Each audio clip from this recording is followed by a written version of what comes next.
The only danger is if they send us to that terrible planet of the apes. Wait a minute. Statue of Liberty. That was our planet! You maniacs! You blew it up! Damn you! Damn you all to hell!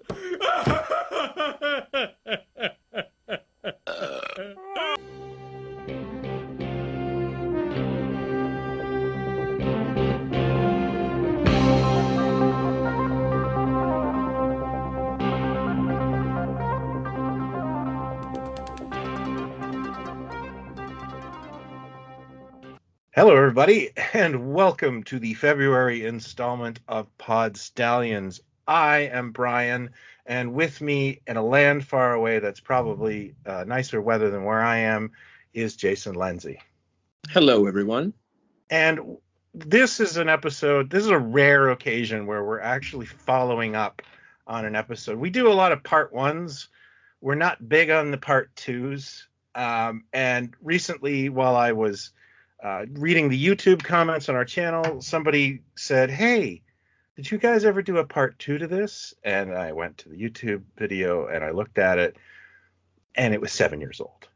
So, we're taking as much time to do our sequels as Anchorman, and I thought we would follow up on Planet of the Apes. And I got to tell you, Jason, I decided to listen to that episode because it's been so long I forgot where we left off. Mm-hmm. And I don't know how anyone listens to us. We are so all over the place. I couldn't figure out. And I realized that half of this is me. I don't, you don't really want, hell would be trapped in an elevator with yourself, but yeah, I don't know where we were. We were all over the place. We were talking about Tales from the Gold Monkey. And, excuse me. I see a thread. Yeah, the Kevin Bacon is the Roddy McDowell. I know. Well, no, I was going to say monkeys as well. I mean, come on, it's in the same wheelhouse. Please. That's fair. Yes. I will not have you denigrate our ramblings. Let me ask you this: how young did we sound? Had our voices cracked? Oh, we were really young. Yeah. And then I think your mom made you go to bed, so we had to actually stop the episode early. Exactly why we never did a part two. It was That's right. On the air. So this is like the two Jakes. Yeah. This is like down in the two. This is how long it's taken to get to this other episode. So it'll be a little rusty. We got Robert Town did a little work on the script, but we'll get there. And the nice thing about this is I would like to make as many Planet of the Apes episodes as there are films. I know you want a Planet of the Apes house. You want to live in the tree house. Well, what I think is what we can do is we can get lazy. And we can have a Planet of the Apes week where we just, repeat the same episodes and just watch the dollars rake in. I have a theory about Planet of the Apes before we even go into this. And it's just a theory, and it's just an observation that there's hardcore Planet of the Apes fans like you. No, but I'm just saying but even where that's concerned, to me, it's kind of like, and obviously it is diminishing returns. I mean, as great as the other original movies are, it's diminishing after the main film. Everybody knows the first film. And then sometimes people have seen all the others. Sometimes they've seen some of them, or they remember bits of them. But it seems like it's kind of the bulk of it is centered around the first movie, kind of like. Yeah. As a sort of fandom. I mean, it's all inclusive, but really when you think about it, it's the concept. It's the, I don't know if there's more fans of Beneath than there are of, Battle for. you mainly hear about the same kind of stuff. You don't hear about the TV series much, is what I mean. But it's all in there, but really the main love everybody has is for that first movie, and then after that it sort of splinters, right? Yes and no. Okay. I know what you're saying. And first of all, you say I'm a hardcore fan. I would say I'm in this kind of middle category. Oh. Because the hardcore fans are the guys who read novels in the universe still, read comics in the universe still. There are books out there trying to make all the timelines fit. I'm not that guy. Fanfic. like to try and make sense of it all and structure it all together, like all of it. Cornelius and Zaius in a love triangle with. No, that's a different kind of fiction. That's stuff I write too, but mine is mainly based on CPO Sharkey. But Gotcha. The what I'm trying to say is that there's hardcore, and I would consider myself middle ground Apes fan. I love Planet of the Apes, but I don't try to dissect Gossamer. I don't try to sit there and go, how does this make sense? I just love the concept, and I forgive it a lot of the time. So, and then there's people, I think the general public of people who like Planet of the Apes, the first film is the thing that, and we, it's the thing that, what do you call it? It made its mark on pop culture. Yeah, yes, it's the thing that everybody kind of knows in some way, or everybody has seen it or knows the ending, etc. Mm. It is a watermark in pop culture and sci-fi and geekdom and so on.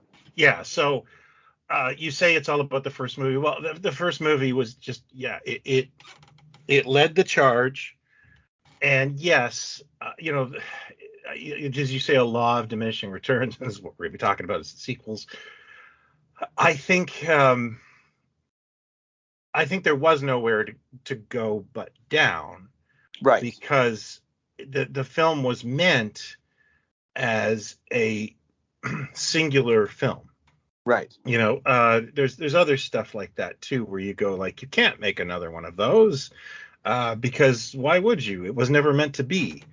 And and it also has, I think, that the charm of it, or the draw of it, is obviously the apes. The draw of it is how great those characters looked in the original film. Oh, sure.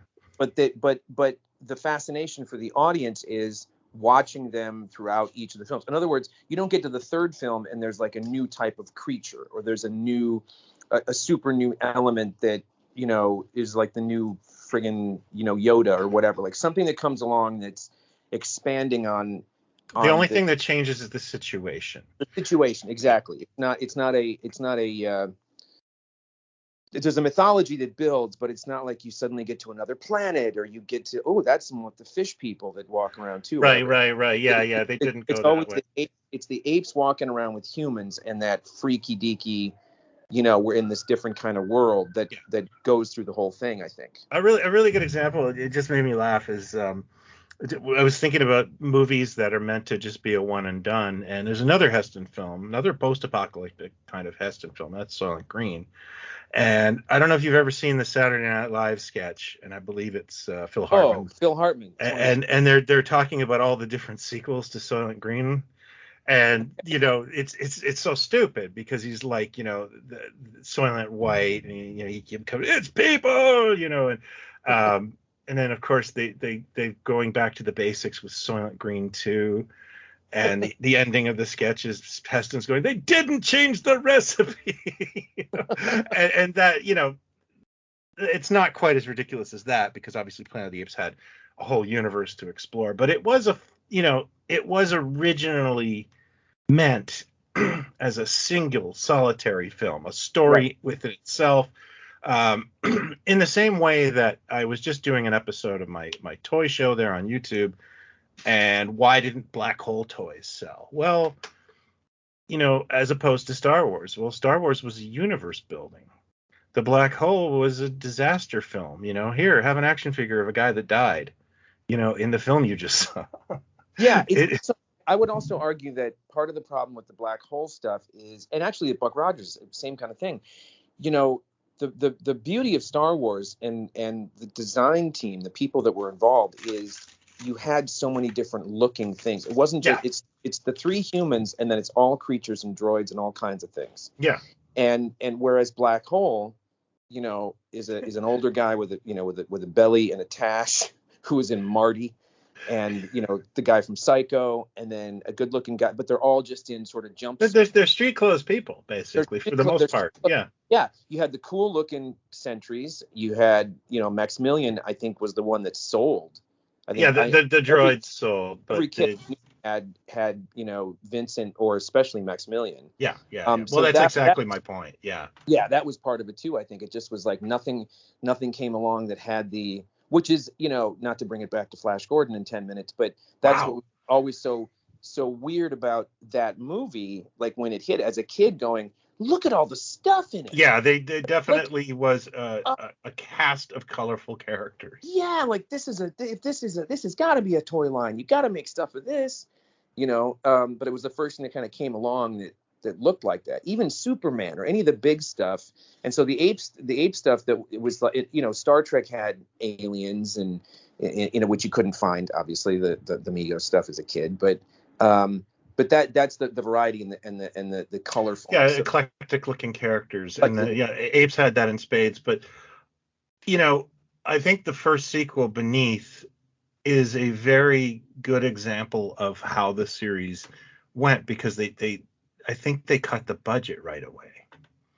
Now before we even get so you listened to the episode and we just did we only did a 1 hour show, which and we did it odd. We just did it on the first movie, and I couldn't even find parts where we were talking about the first movie. Yes, but look at us now. Yeah, look at us now. We're just so much focus now. How many markets are we in? How many Webbies do we have? How many awards? Come on, say what you want. All the Rondos. Yeah. I think we've come a long way, baby. Yeah. We're the Virginia Slims of podcasts. Oh yeah. Hey, so wait a second. So when did you first see Beneath? Do you remember when you first saw Beneath? Yes. Beneath was not the first. Like, weirdly enough, I think it was one of the last ones I ever actually saw, and I was still very young, trying to figure out the whole Planet of the Apes mythos. Right. And it was around this time of year, because I was 9 years old, and the Lake Placid Winter Olympics were on. And I did not want to watch the Lake Placid Winter Olympics. And of course we had basic cable. Like, my parents just had a dial. That was it. No converter. So it was like a snowy February night or January, I don't remember. And I had my choice of the Olympics on 5 of the channels, The Exorcist, which I absolutely did not want to watch because I was 9, and Beneath the Planet of the Apes. And I freaked out. I was like, Beneath? I've never seen this one, And you'd seen others before. Oh yeah, absolutely. Okay. And I was a ravenous Planet of the Apes fan. Even at that age, I was already going to yard sales looking for Planet of the Apes stuff. Like, I felt like I was a kid who felt like he, like it was, again, I got hooked on Planet of the Apes through the cartoon series, and and through the toys. And I missed the television series because my parents enjoyed Sanford and Son, and I was 4, so what was I going to do? No, I don't think. I was trying to think of this, prepping for this. Like, I don't remember ever seeing the Planet of the Apes cartoon as a kid. I saw Star Trek. They repeated Star Trek at a certain point, and I definitely saw that on Saturday mornings or like in a weird time slot. But I don't think I ever saw the. I vividly remember it. I think I'd seen, because they would, maybe I'm wrong about this, but you know how they say like a show goes into syndication, X number of episodes, and then it goes up the dial, or it goes to the local station, it gets repeated and stuff. Well, the local stations repeated Kolchak at night and stuff. Oh yeah, no, and Return to the Planet of the Apes, I got VHSs of those from the 80s, and they were playing on weird UHF markets. Okay, so I know that I saw the live action series. Like, I probably saw some of the live action series before I'd seen all of the movies. Yeah, the live action series got syndicated, I think, in the late 1970s as like, a way to make Planet of the Apes week now 2 weeks. Ah, okay. So they took those episodes and they bundled them. And they did that for Kolchak episodes too, eh? Oh, no, I didn't know. Yeah, they're very rare. And I'm fascinated with those. Like, I collect the ITC where they bundle all the TV episodes. And the Apes TV series, that's how I really got hooked on Planet of the Apes as a kid, because I think I watched a marathon of those one day. And I loved the television series. And you would have had the TV figures, right? I mean, you would have had the two. I did. I did, because my dad bought all the closeouts. Okay. And Yeah. I think I had one or two of those guys, and I had the Treehouse, and I had the Apes, and that's all I remember. I was so early days of toys, but I don't even, I'm sure I hadn't seen all the movies at that point that I had these toys, yeah, I missed the TV series, but I vividly remember the cartoon. So I'm watching Beneath the Planet of the Apes, and when it gets to the mutants, first of all, I grew up in a really Catholic house, and I did not want to get caught watching something where they're basically doing a Catholic mass to a bomb. So I remember like being a little nervous watching that. Yeah, it's so stupid now. And it's weird. It's such a weird it's trippy. I remember when they show up the first time I saw it as a kid, thinking this looks like something out of Star Trek. Yeah.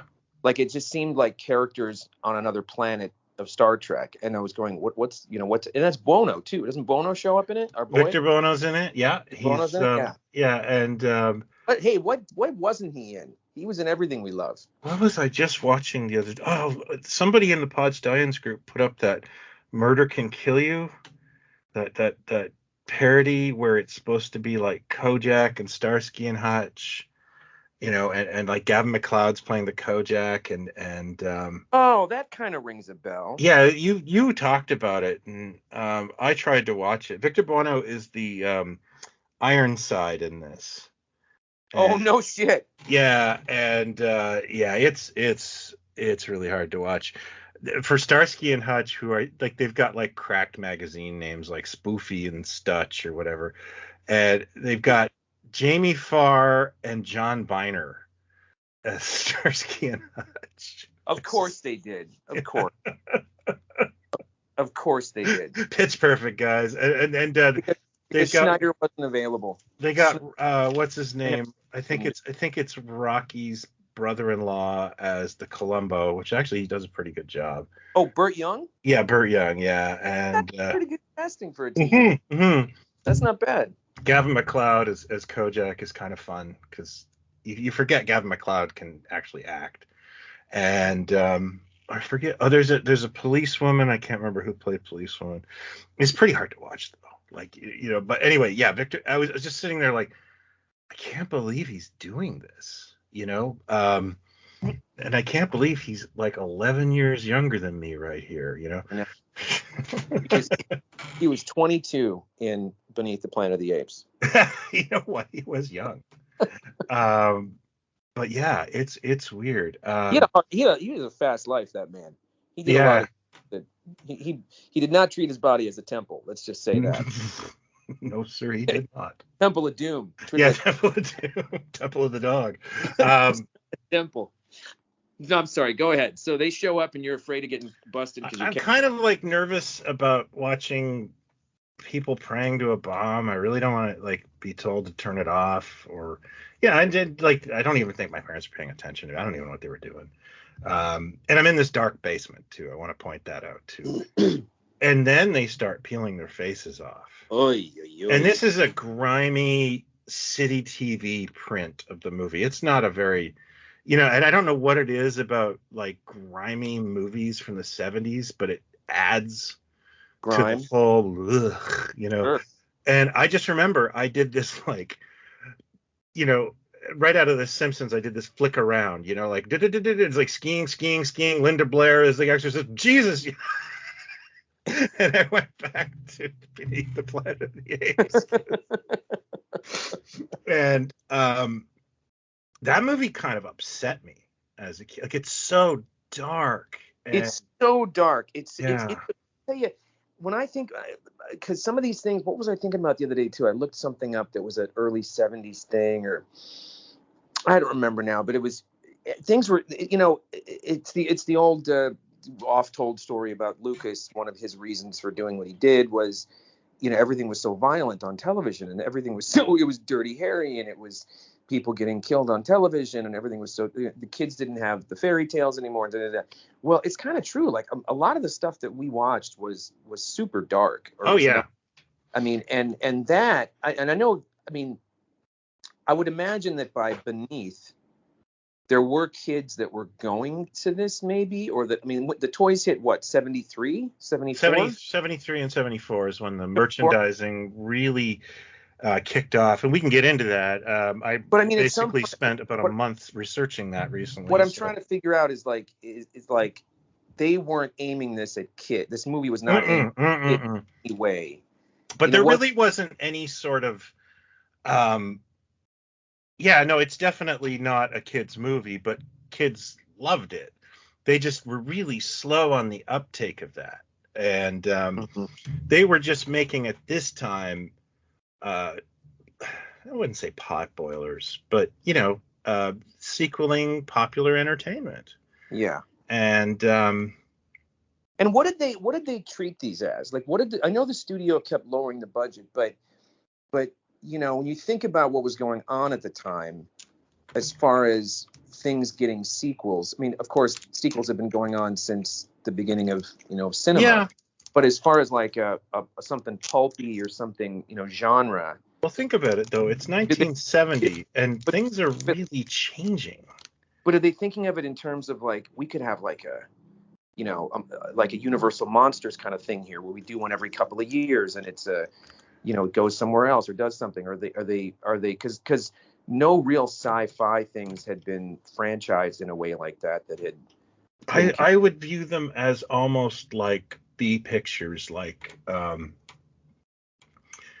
not Ma and Pa Kettle, but do you know what I mean? Like, like in the same way that they just kept making Matt Helm movies because they made money and they didn't cost a lot to make. And you just kind of kept going with the story, so to speak.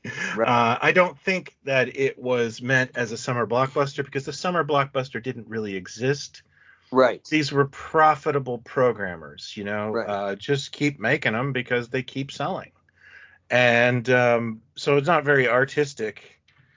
And if I recall correctly, and somebody wants to develop a TV series on this, the original sequel ideas were from Pierre Boulle, who wrote the original book,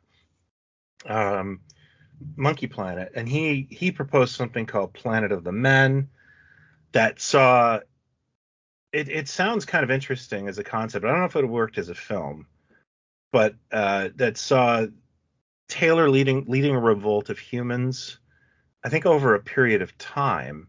And eventually the apes start regressing to savages. And then it ends with Dr. Zaius in a cage at a zoo for humans again. Oh, that shades of that come into the new trilogy. Yeah. By the time you get to the third film with the You're virus. Absolutely right. And they are now talking, I think Disney is talking about developing a series based on that concept. Ooh. So no Beneath the Planet of the Apes. This is the sequel. And it's Taylor, and you follow Taylor. And that sounds like it would be better served as a series than a movie, because you could really tell a story. Oh, yeah. And you'd be able to build a universe, and I would be curious to see how they depict everyone. And so, like, when people are like, what are your thoughts on this? And I was like, I'm kind of intrigued, because I don't think it's sacrosanct. And this is something that happened to me a few years ago. I was at a toy show and I was talking to my friend. My friend was set up as a dealer, and this guy comes up to me, and I'm wearing I have a T-shirt of Roddy McDowall holding a camera, but he's got his Cornelius makeup on. Mm-hmm. I just think it's a cool picture. And this guy comes up to me and goes, "Great shirt. Do you get the meaning behind it?" That kind of like asking a girl who's wearing a Ramones T-shirt to name an album kind of BS. Like he's testing me if I'm, and I just kind of went, yeah, I know Roddy McDowall is a photographer, dude, and I go back to talking to my friend, and he goes, "So what did you think of the new movies?" And I said, "Oh, I think they're great." And he goes, "Oh man, what are you, an idiot?" He did. And I like, what a ball bag. I said, I'm here talking to my friend. You're interrupting, and now you're calling me an idiot. Like, just like, what is this? And I turned to my friend and I said, this is why I don't set up at these things anymore. But I thought the Reeves movies were very well done. And we'll get into all the remakes and takes. I'm all for doing something with this universe again, but I understand that the first 5 films are really, really products of their time. Oh, yeah. And what we have to do is, and I'll get into this probably in future installments, I feel like there's elements of that need to be in there, and it's a really weird, you either go way too camp like Burton, or you go way too clinical like Reeves. Do you know what I mean? Like there has to be a bit of both in there. And it's a bit like Batman, where you can just be too dark or you can be too silly, but you should have a little bit of that in both. You know what I mean? Like, I always feel like it should be, the attempts that have been made, like sometimes things just conceptually are so great, but sometimes the execution is just the technology hasn't caught up, or it's easier to just do the kind of, wink at the audience again, or do the rep, So the Burton thing was constantly sort of winking and knew you had knowledge of it. It tried to do something different, but it was completely convoluted. But with technology now, like there's so many places you could go with this story and sort of be this circular thing, or, be an indictment of the way civilizations treat each other, or colonization, or coming into a more primitive area, or and vice versa. There's a million things you could do, and I think you still get the same point across, or the same kind of vibe that the original story was kind of trying to make, I think. Yeah, and I think there's lots of ways to do this. Plenty of places to go. And I'm excited for anything they want to do, because I think we're at this time where we're going to take it serious. Well, I think that, like, the Reeves not too serious. I know we'll get to the Reeves ones, but the Reeves films, to me, they just went from strength to strength. And the best compliment I can give them is they're hard for me to watch, because they're so good, but the creature effects are so good, and I cannot take man being off. Even like when the nice humans are there, and there's like that one guy that you go, that guy's gonna screw it up, and he's gonna do something wrong, and then they're gonna all have to pay the price and say, I sat wide-eyed in the theater at every single one of those. Yeah, they're great. But so Beneath comes out, clearly does well enough to do another. Yeah, but they again, because Heston had, I'll come back, but you got to end it. You got to make it over, So it has this super downer ending of the Earth blowing up, and Beneath suffers from not having Heston in the entire film.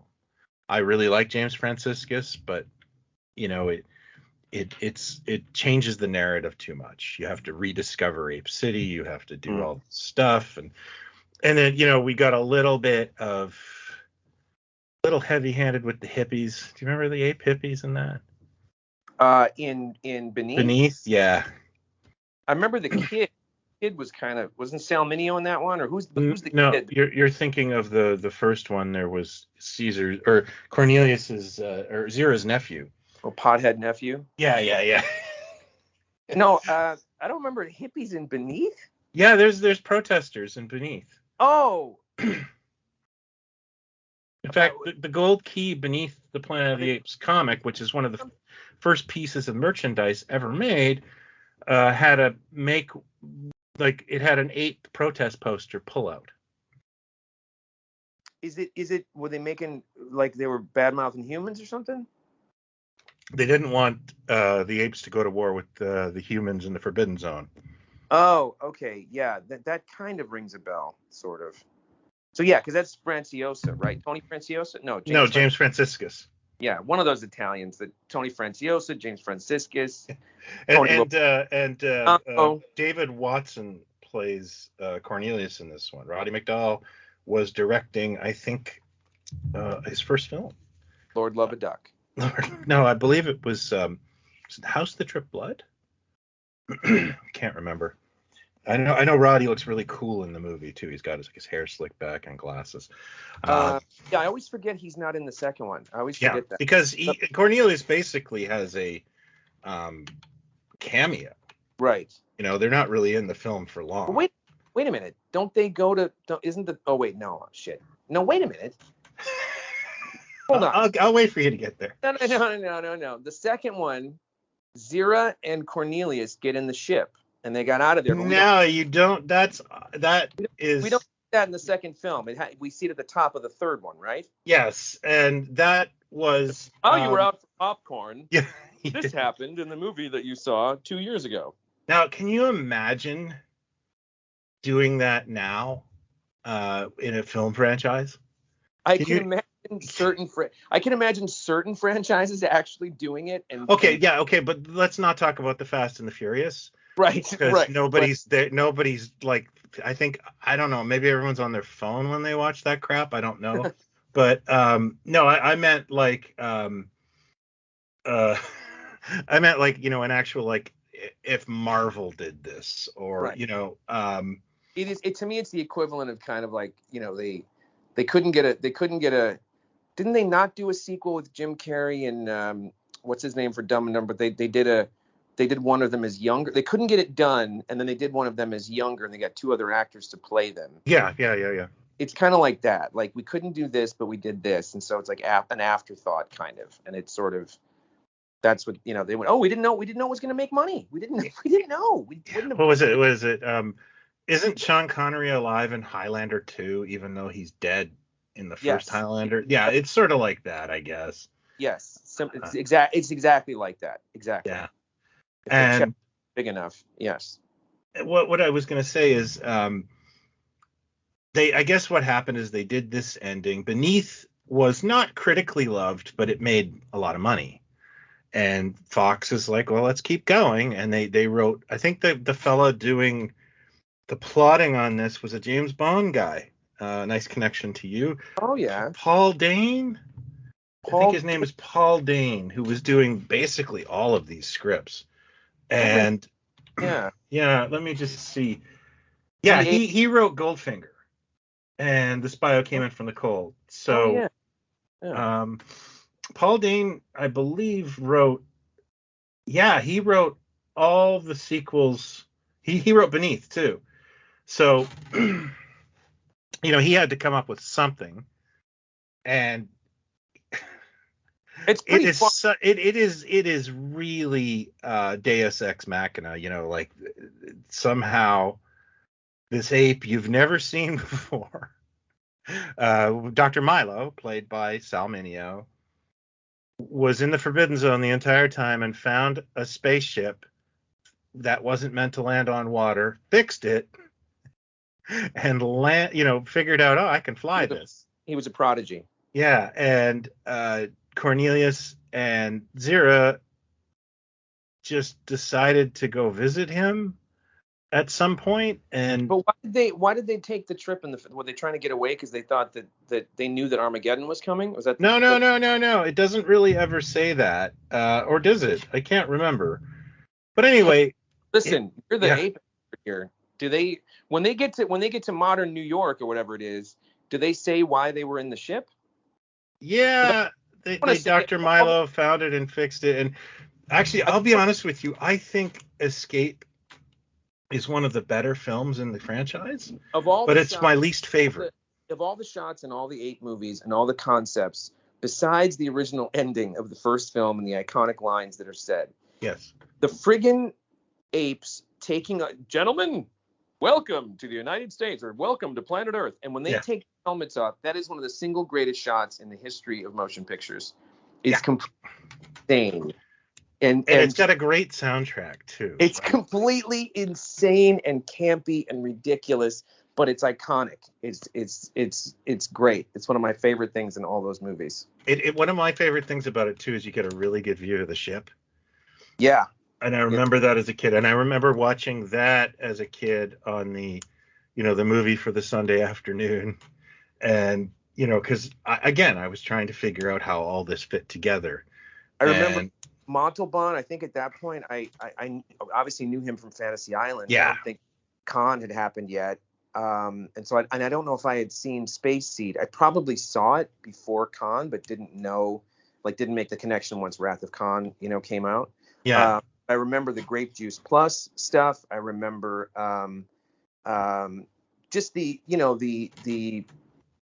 incongruity of them, walking around Manhattan and because it was, that was the cute thing of it, or the fun thing of it, was we're gonna switch it now. We're there in a strange land walking around. And what a way to slash the budget. And then the ending, by bringing it right to modern day Los Angeles. Modern day LA. And then the ending is just so, my God, like, to put people through this, like, it's just, it's blood. It's the first one, you come out of the theater in total shock because you've just had the rug pulled out from underneath you. The second one, everyone dies, including the guy that was the hero in the first one, who shows up for 5 minutes. Yeah. The third one, they get slaughtered, and the baby, talks at the end. They reverse the film or whatever, but they get shot, and they crawl to each other. It's horrific. I hated that as a kid. These are bleak movies. Yes, absolutely. Wait a minute. So he's not in the fourth one. We go back to the future, and it's Galen. It's not Cornelius, because Cornelius is dead in the third movie, right? It's Cornelius is dead in the third movie. It's not Galen. It's Milo, their son. They named their son after. Oh, right. No, that's right. Sorry, my bad. Milo grows up, and when we get to the fourth film, the baby Milo is Roddy McDowall. Yeah. And the virus has come and killed all the domestic cats and dogs, and so naturally, the next pet everyone would get would be monkeys. Of course. And they start to mutate. Screw you, chinchillas and gerbils. Right. I keep forgetting that. The fourth one is one of my more favorite rewatchable ones. I like Escape. I think Escape is really well made, but it's sad. Oh. And like, that ending is so sad. And Conquest I really like because of its little attempt to build a futuristic society in a low budget way. Like, they use Century City or Studio City in California. Yeah. Oh yeah. I used to go out there and take pictures and stuff when I first got out here. Fun story. The same people who designed the university I went to. Oh, it was actually supposed to be for the University, I think, of San Diego, and they didn't use the design, so they used it in Toronto. And funny story, it was meant to catch an ocean breeze. That doesn't work so well in a farm field in the middle of upstate or uptown Toronto. This is what it sounded like in the window of my building all year long. Like, windows used to shatter. It was like this incredible wind tunnel between the two buildings. But we had those concrete stairways and bridges and rooftop patios, and those, like, if you ever wanted to film a tribute film, you just filmed it at York University, because it looked just like the city in Conquest of the Planet of the Apes. It looked great on it.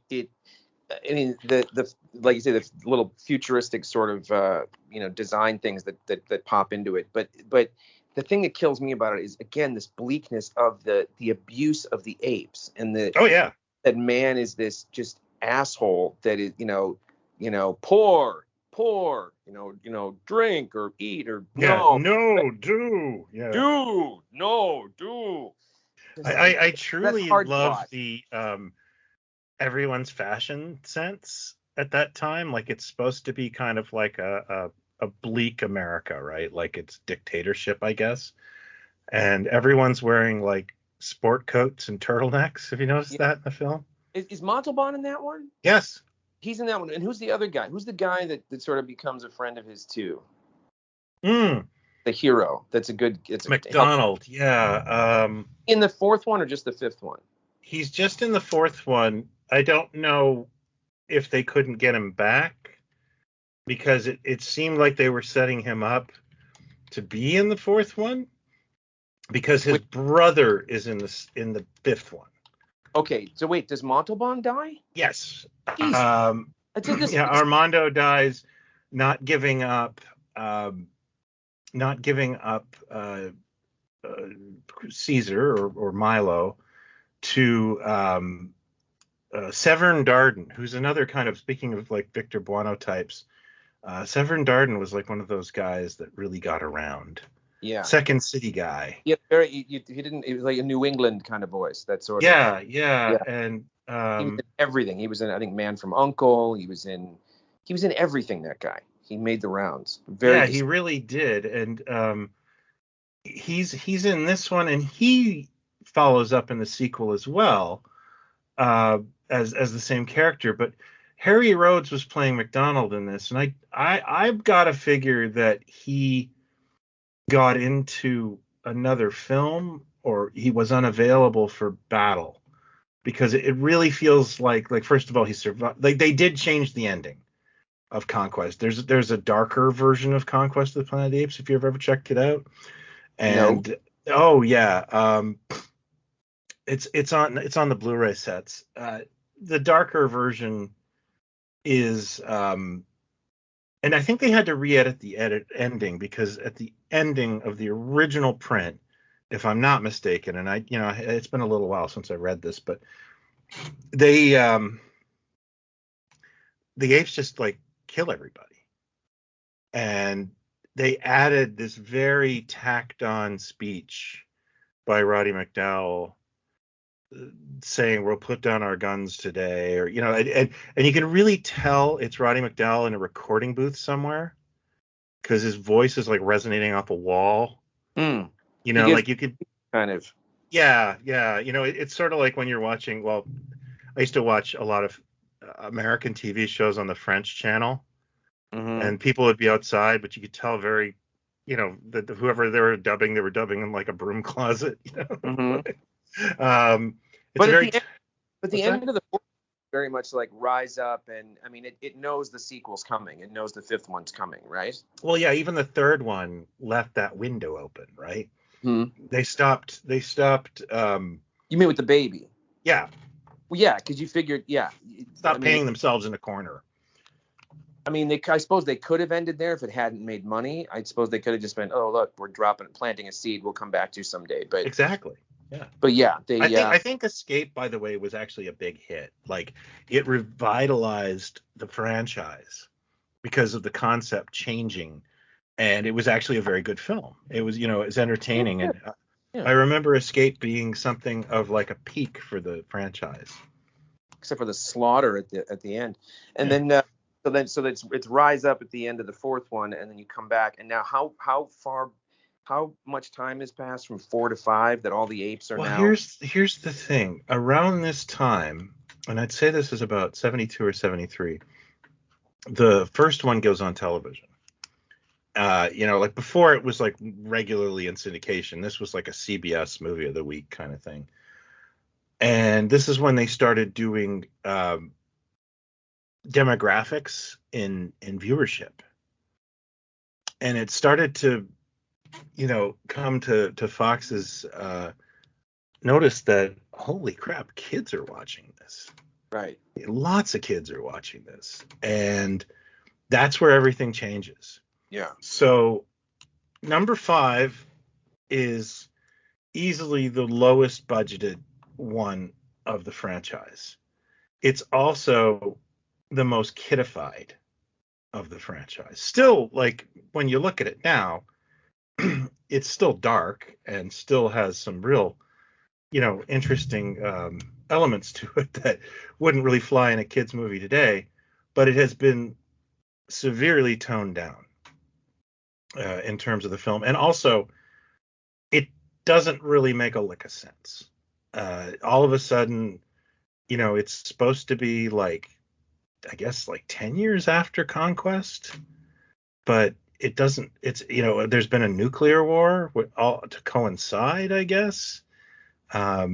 It doesn't, they don't really try to explain how we got to here, but it gives them the ability to film it on, I think, the 20th Century Fox ranch, making it a lot cheaper, so it's not filmed in a city. they had like rubber masks. They've been using rubber masks by this point by Beneath. If you watch some of the ape town halls, where General Urko is speaking, or General Ursus is speaking, half the characters, I think Gilbert Gottfried did a brilliant bit on this once I saw, where half of them just look like they're shocked because their ape mouths are just hanging open because they're wearing rubber masks. And Blu-ray is not your friend watching any of them as they drag on, because all the background extras are just wearing rubber masks. Yeah. But the fifth one, they're reusing a lot of costumes. They're all just wearing the Planet of the Apes wardrobe from the first two films now, with no explanation. Like and they're living in tree houses, and I love the first half of it. And I remember I saw that as a kid, and it really blew my mind. I loved that film as a kid, and it's meant for kids, but basically that going to the city and running into the mutants, and just was a great film. And it's one of those things that I can fully admit that it's good because I saw it as a kid. It's not a great film, and and I can see how flawed it is, but I still love it. Then they do try to set up a linking device between the past and the present, right? Or the past and the future. They have the lawgiver introduction with John Huston playing the lawgiver. There's a character in the film named Mendez, who is, if you remember in Beneath, the leader was named Mendez, like they're the mutant generations. So they did try to kind of like piece it together, so to speak, in a way. And of course, it's got Paul Williams as Virgil, which That's right. And doesn't it have Mark Leonard? Isn't he General somebody? No, that's the TV series, dude. Oh, sorry. Yeah. You're thinking Claude Akins plays General Aldo. Claude Akins is General Aldo? And Aldo also sells Polygrip. Like Aldo, Rocco Aldo Cello, the wine? Aldo Ray, yeah. Aldo Ray? No kidding. Yeah, Aldo Ray. Yeah, I think that's the one I've probably seen the least. Oh, really? That was on all the time when I was a kid. Yeah, I mean, I remember. I think the one that seemed to play the most, besides the original, was Escape. That did seem to be on all the time. Them walking around L.A. or whatever it was, wherever they were. It's one of the few films where John Landis was an actor. Oh yeah, he hung around set long enough to. Oh, fine. Put him in a mask. Get him to shut up. No, he plays a human. Yeah. Well, I'm just saying he probably hung around long enough where someone said, put him in something because I can't hear him talk anymore. Get him in. So now the movie's done and it does okay, but they decide not to do any more movies. But what they did was the movie's done. They marketed it in two different ways. They marketed it as as just the film, and then they marketed it as a festival, and the festival drew record numbers. Right. Big thing. Yeah. Yeah. In fact, I was watching comedians in cars getting coffee, and Eddie Murphy's talking about how he snuck out to go to this when he was a kid. Yeah. Big Star Trek fan too. Nobody ever talks about that, but Murphy is a massive Star Trek fan. It's true. He was supposed to be in Star Trek 4. Yep. He freaking loves Captain Kirk. He's religious about that show.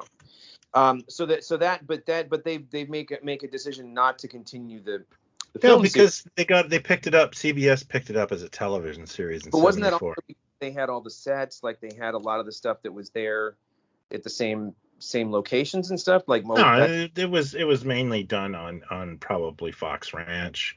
The TV series idea was, again, it's unbelievable the legs this had in a time when people weren't really thinking about franchises in this sense. Like, this is not, I think it actually helped form Star Wars, to be honest with you. Mm-hmm. I have often thought that Lucas could not have been blind to all the Planet of the Apes merchandise and the comic books. And yeah, I think so. I think he was very aware of that. I mean, yeah. and the excuse that everybody always made, I think, was that was the only thing that had, you know, as a franchise kind of thing that had done well and that had merchandise that.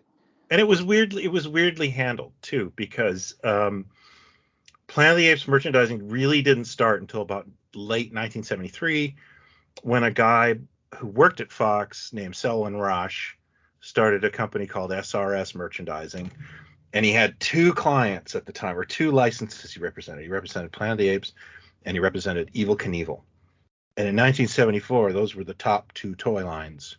You know, so he was doing really, really well. And, you know, his job, and I spoke extensively with Marty Abrams about this for Toy Ventures magazine, and I did a lot of reading up on the guy. And the guy was just like peeling licenses like an onion, you know, just like he was trying to figure out. It's licensing now. You know, like you get the 3-inch figure, you get the 6-inch figure, you get the 9-inch figure, you know. But back then, this guy was amazing at it. Mm-hmm. And I forget how many millions he brought in, but it was really late in the game when they figured out kids loved apes. And the earliest stuff out there would be like the Adar model kits. And I think Mattel, you know, rushed out like some existing old Western guns and a mask. Mm-hmm. And those are really rare, by the way. I don't think, but like everybody had their fingers in apes, you know, and it was the popularity of the film series, and then this announcement of a CBS television series that they just thought this is a license to print money, and they were right for a short time. Yeah, well, it was. I mean, more people had. I mean, very much. I would imagine like the Universal Monster stuff, where more people are seeing it on TV. The stuff's getting run on TV more exposure by the time that movie comes out, and then the TV thing, and you know, and yeah, that stuff must have done well, because it's, you know, you go, you know, at the time, walking down the aisles, I suppose there wasn't a lot of, you know, it's mostly like G.I. Joe or Army things. There weren't a ton of licensed things from shows. And, yeah, there was no Star Trek toys at this time. Yeah, other than the model kits, and it, you know, the TV series, and we'll get into it, but it had a short run. But then, what immediately helped all the merchandise again was the next fall you had a short-lived cartoon series. So weekly.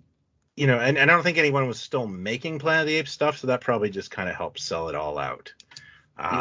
But I've even gone through some Amigos records, and they were going to show something Planet of the Apes related at Toy Fair 1976, but opted not to. So it wasn't completely dead, even though, you know, the phenomenon was starting to wind down. Mm-hmm. But what a great that period, you know, from 74 to about 76, there was some amazing merchandise put out, and so much of it, and a worldwide phenomenon too. It's a pretty amazing run from the first film, you know, where there's nothing basically. Yeah. And then this thing that just kind of keeps going, and it keeps going in different formats, and then merchandise, like it had a good run, you know. Those, and then show and the show was what, one season? The show was one half of a season. It was canceled in December. You know, we should probably talk about it, because I'm a huge fan of it. But it is 12 episodes? Was it like 12 episodes? 13. Okay. 13, I think. Yeah.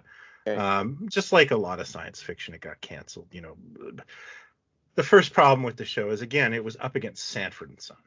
Yeah. It was a powerhouse. You can't beat Fred Sanford. And it probably could have beaten Sanford Arms. And even though its ratings, I'm sorry, the world's biggest fan of Sanford. I've offended somebody in our audience. I'm gonna get a nasty.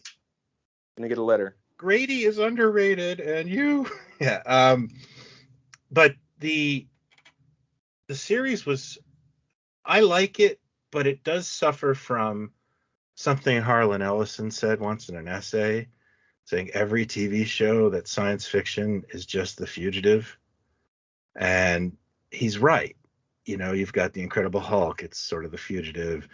You've got the Immortal. It's the fugitive. You've got the Invisible. Oh, no, maybe not the Invisible Man, but Planet of the Apes is definitely using the fugitive model. They go from town to town, trying to find their way home, and they solve a problem. And there's two astronauts and a fugitive chimp. Again, Roddy McDowall, and I think it's David Naughton and Ron Harper. And Ron Harper was from he did a stint on Land of the Lost as well as Uncle Jack. Now, wait, hold two things. One, Roddy McDowall's character is now that's Galen? No. That's Galen. That's Galen in the show. So yeah, is he and Migo just put the Cornelius figure on a new card.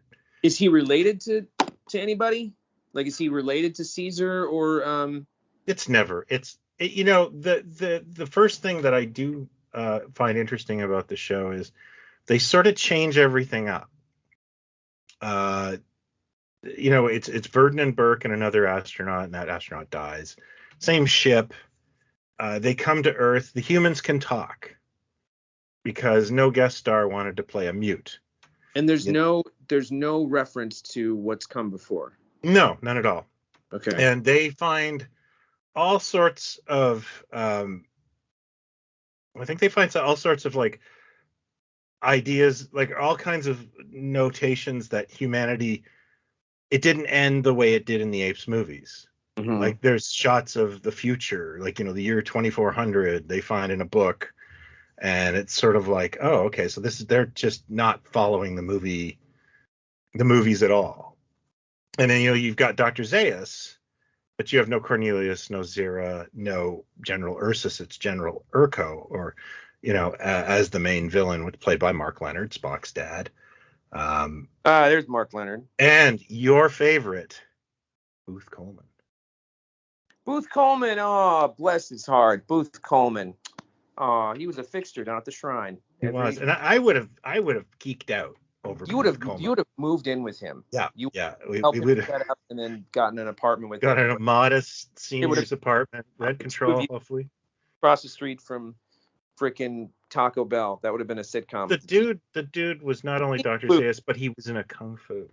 Me and Booth. And by the way, it was James Naughton, who was David Naughton's older brother. You're right. So James Naughton was the hunky guy who was in Chicago, the musical, and he was in other TV series. And then, of course, David Naughton was the Dr. Pepper guy. James Naughton was Jonathan's dad on Who's the Boss. And Jonathan's dad on Who's the Boss. That's right. Mm-hmm. I mean, not his finest work, I'll admit, but what are you talking about? Checks are probably coming in. Yeah. But the other guy just kind of disappeared, right? The Ron Harper guy. Did he ever do anything else? Yeah, he didn't really make. I can't. You don't see him much. He's still around, and he does shows. He does signings and such. I have his autograph. I have Naughton's and McDowell's and his on one piece of paper. It's really cool. But no, he doesn't. He didn't really show up much after that. Did it not? He did one season of Land of the Lost, and was he the brother? He was Uncle Jack. Yeah. He was the uncle. Was the uncle.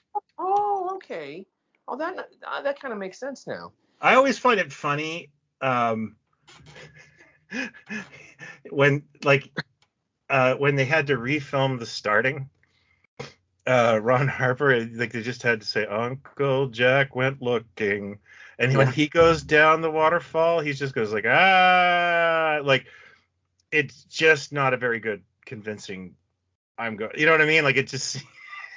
He didn't tell me you didn't find that's the bit you didn't find believable. Is what you're saying. No, I know the show is silly, but he just kind of had this kind of like phoned in. He's probably thinking at the time, I wish I was making more Planet of the Apes, frankly. Yeah.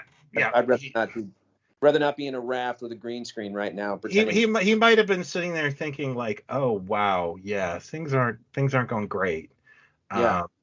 I think he did a lot of soaps after. Well, as long as it's working, that's fine. Whatever. So the show hits and it doesn't. The ratings are not it's not doesn't do well enough to warrant to keep it, because it was meant to be a longer season. It was expensive because of all the makeups. Yeah. And yeah, it was meant to, but they did, I think, 14, and it just didn't really. And when you watch the show, it's very formulaic. Yeah, no, it's not breaking new ground or anything, but it filled the adventure slot for television. Oh, absolutely. And I mean, it wasn't any different than a lot of television shows at the time. There's some really great guest stars on that show, though. Well, it's like Logan's Run. Like, don't take this the wrong way, but I know, but I found it a while back, and it's on Tubi. Yeah, I'll buy this for $12 or whatever, and it's a fun little piece of nostalgia. Like, I didn't finish a single episode. That's it. We're breaking up. But it is fun. You go, oh, there's Nicholas Hammond, or like, oh, there's Squeaky Fromme showed up in one episode. I think there's that guy that's in a whole bunch of Battlestar Galacticas. There's the Dunkin' Donuts guy. Lance LeGault. Lance LeGault, yeah. Oh, I would talk like this, everything he did. Lance LeGault, weirdly enough, tying it all together, is in the episode with the dad from Land of the Lost, Spencer Milligan. Of course he is. Every network had a contract with him that he had to be in any kind of action. Spencer Milligan? Or Lance LeGault. he had a deal with every network to be in any show that they ever needed. And to get even weirder, I own a prop from that Lance LeGault Spencer Milligan episode. Yeah, that is weirder. You're right. One of my favorite episodes of the Planet of the Apes TV series has I can't remember the name of the episode, but basically Peter Burke and General Urko are trapped in a subway station. Mm-hmm. And the other ape in that episode is Norman Alden, who was the voice of Aquaman on the Super Friends.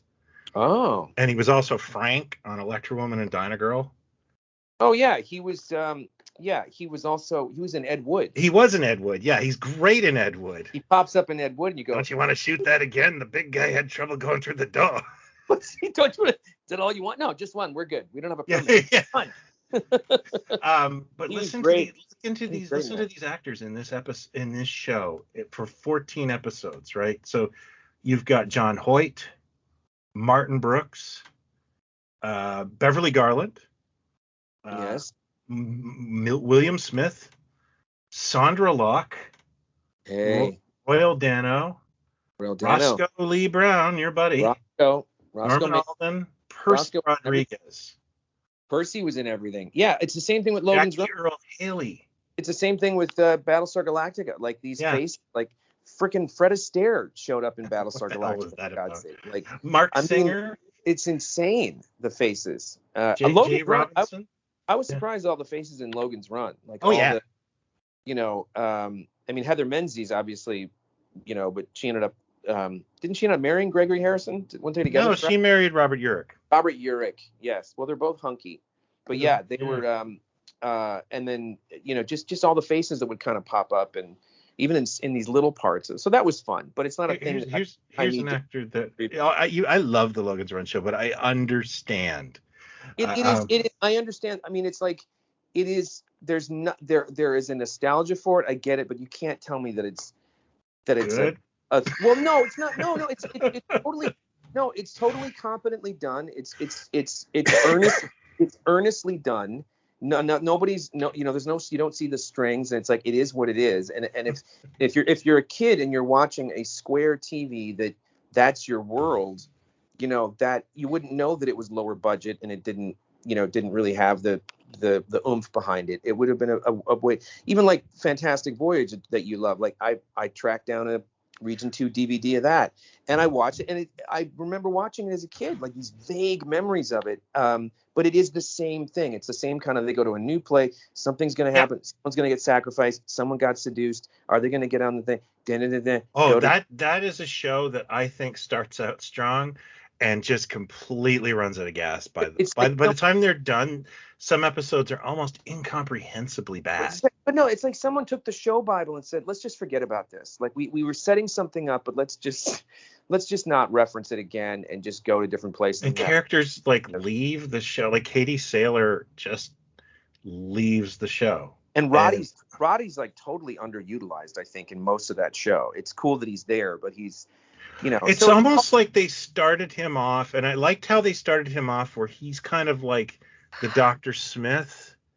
It's interesting how they start him. Like, yeah, is he good? Is he bad? Is he going to be, because that's what he would, he didn't really, he's mostly likable in most of what he does. Yeah.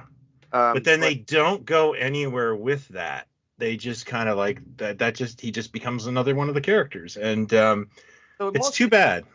Nostalgic things. Like I dipped into the TV series a while back. I either had the box set at one point or the Planet of the Apes. Planet of the Apes, yeah. Yeah. And I watched a few of them and they're like, oh, this is, this would have been a cool thing I would have been, glued to. But none of it is like, none of the things we've just mentioned, and I mean, probably biased, are as vibrant or as exciting as an episode of Star Trek. Like there's something about that show, the look of it and the effort put out, even when it was as cheesy as it could be. There's the music and the sets and the colors and that you see why that thing blew up in syndication, because it was like pop art, and it sort of captured the eye. And then some scripts are a little more sleepy and a little less happens, but those three leads you can't lose. So I think everything was trying to catch that magic and go, we can do this. We can have a popular thing that's sci-fi. Because Kolchak's a weird one too, because it's in that era where everyone's trying to get like some kind of a genre thing going. Yeah, but they're all falling to the TV formula.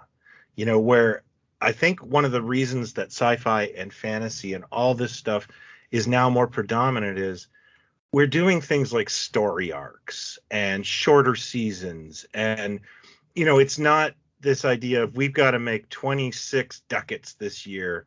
What do we do? And there's no plot and we can't have any continuity between episodes, that kind of thing. And funny because that's also it's a very American thing. And we've talked about this many, many times. We even did a special episode about British shows coming to America or, being remade or whatever. I remember that one. I saw this great documentary about the British show Porridge, which is another. I love Porridge. That got made into a film. But, Clement and Frenet, the guys that La Frenet who wrote it and wrote a bunch of other shows and stuff, they came here in the mid 70s to do an American version after the first series of Porridge, which I didn't know. So they're in this documentary. It's like a 3-part thing. And they're talking about the experience even in the mid 70s. And they were saying. Is that called Doing Time? It was Doing Time. And yeah. Some of the episodes even like recycled scripts, like 80% of a script from the original Porridge scripts. But they were talking about it like this documentary was like 5 years ago. And they were saying, oh my God, it was just a completely different experience. Like and then Eric Idle shows up in this documentary and he says, in America, you'd have a room of 20 writers all taking different scripts or all trying, and it just becomes like line joke. Yeah. And I think that got a season and it got like 23 episodes. Whereas Porridge would have been like six or whatever. Yeah. Six really funny episodes. And they wrote every one of them. They wrote every one of them, and you see it over and over again with the British stuff that I love. And when these the creators get to make something or take it from radio to television, they write it, they star in it. You get X number of shows. It's why I think the stuff that's more unique that I love, you really can't translate. To make it, you can't do Spaced, you can't do League of Gentlemen, you can't do, an American version of Alan Partridge. It's just it is what it is. They're very unique. But some of the stuff they try to do, and they were talking about even then how weird the system was, and they were saying we were used to filming an episode and getting to the BBC bar by 8 o'clock. Here, we never went home before midnight trying to make this show. And they turned down a second season. I think ABC was like, well, let's do another season. It did okay. And they were like, no, we're good. We're going back. We're going back to the UK to make the show. No, thank you. And I think that what you're describing really is the same kind of model. If you look at, the things that have really stood out, like forget Game of Thrones, because that's not something that's universally loved. That is a very specific, kind of audience, even though it's, hugely popular. But something like, Mandalorian or some of the Marvel stuff, there's a small team, I think, and you've got this sort of vision of an arc, and it works. But I think it's very much harking back to the way these British shows were made. And instead of doing, a room of 20 writers and 30 episodes in a season, it all kind of caught up. And then, of course, the technology caught up so that you don't have to have every episode in the same, in the same computer room in Logan's Run, or the same forest that we're walking through where there's we spent the budget on the floaty car or whatever. Now you can do much more with it. So to what your first point about the Planet of the Apes series, like I could see it coming back as like an HBO Max thing or something, like an 8 or 10 episode thing, and taking it anywhere, different would be super cool. Like I said, like the Planet of the Apes concept that they're floating at Disney Plus, I'm all for a limited. Oh, is Disney Plus? Series. Disney Plus? Yeah, well, that's what I've heard. It could end up somewhere else. I don't know. That would be cool.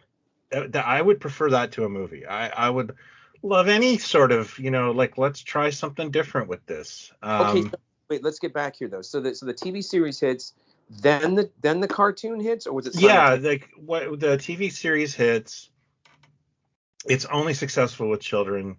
It gets canceled because of it's costly, and it was. I love the show, but it's not that remarkable a television series. Mm-hmm. It's just another. It's a fun delve into the universe. It's a subject matter I like. I like the characters. I love the look of it. But even then, it's starting to kind of run out of where are they going to go? What are they going to do? Right.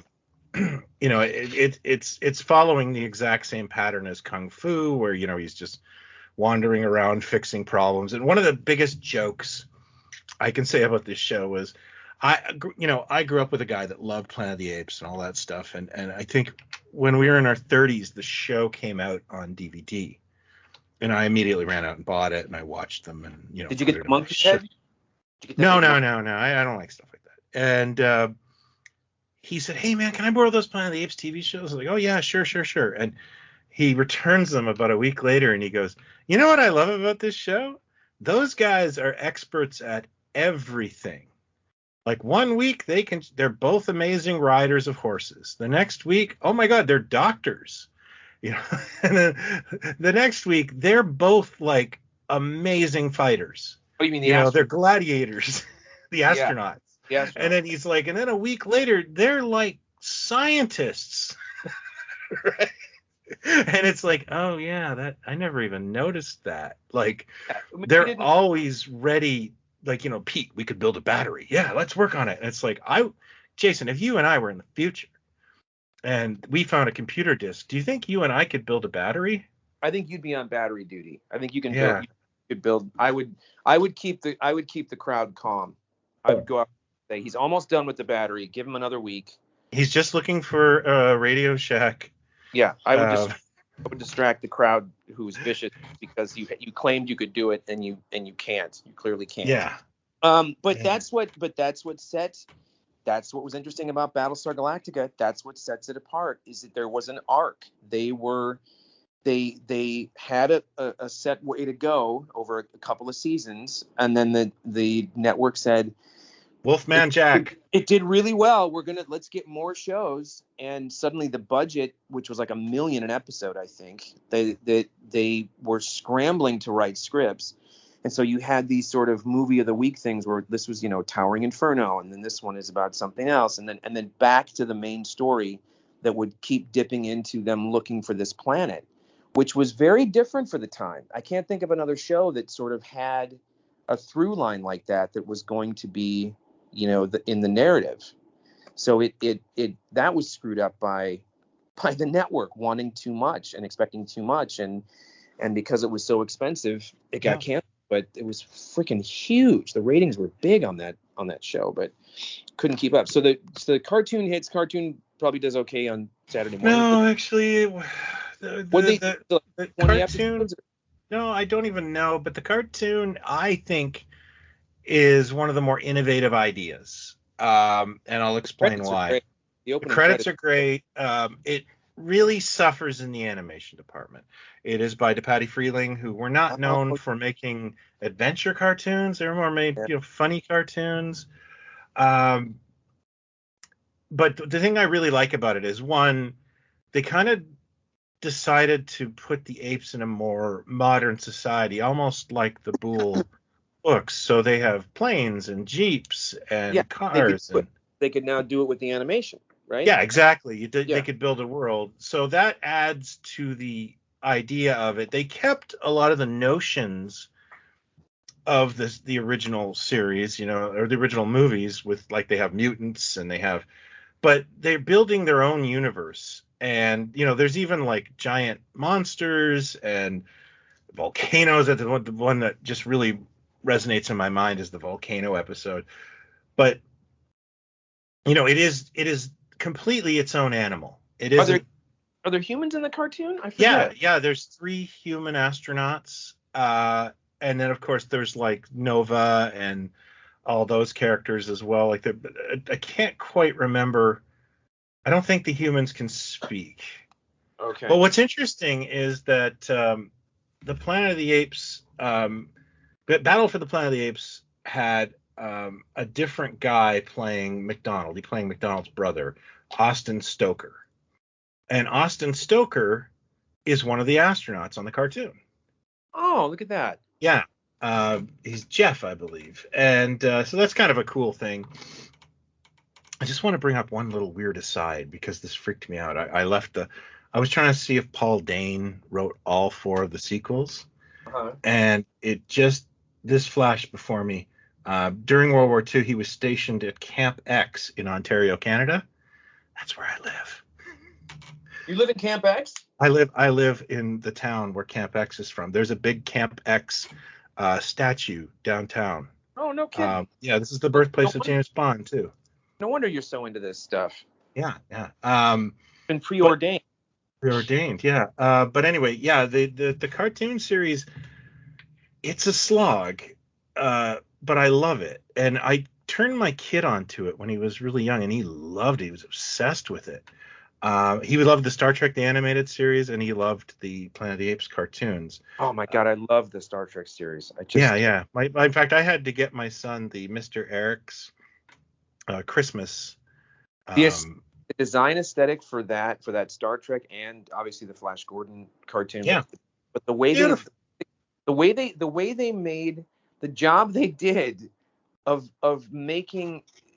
taking human actors that are well known already in syndication and put them into animation. They're brilliant designs. The shadow and Nimoy is the only one who looks a little more animated, but like Sulu and they really boiled them down to their essence. Like they nailed them. Yeah.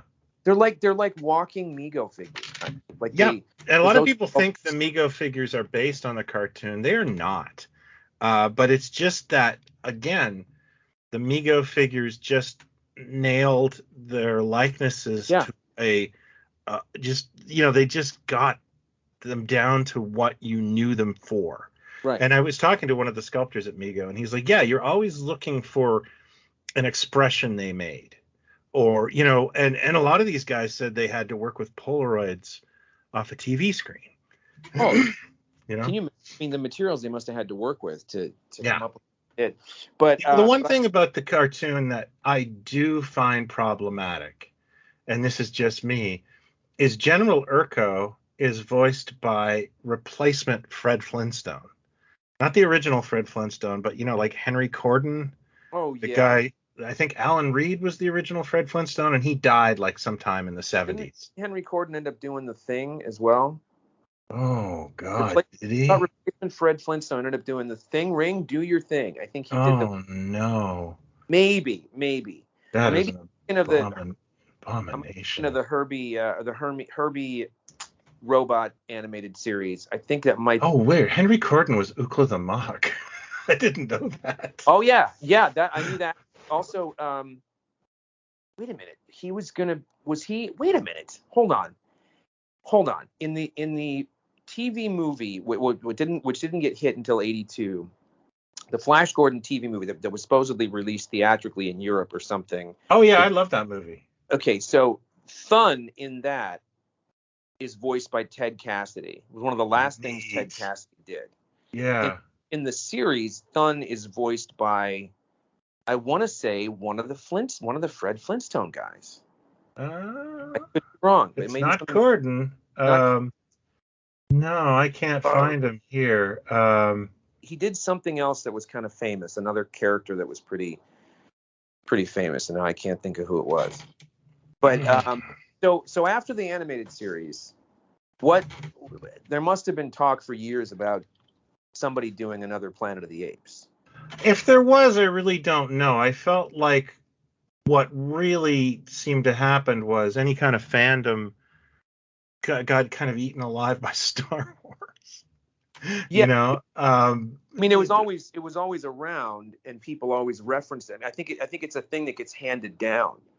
I think every generation kind of hands Planet of the Apes down to. yeah, I think Yeah, what kept it alive in the 80s was home video.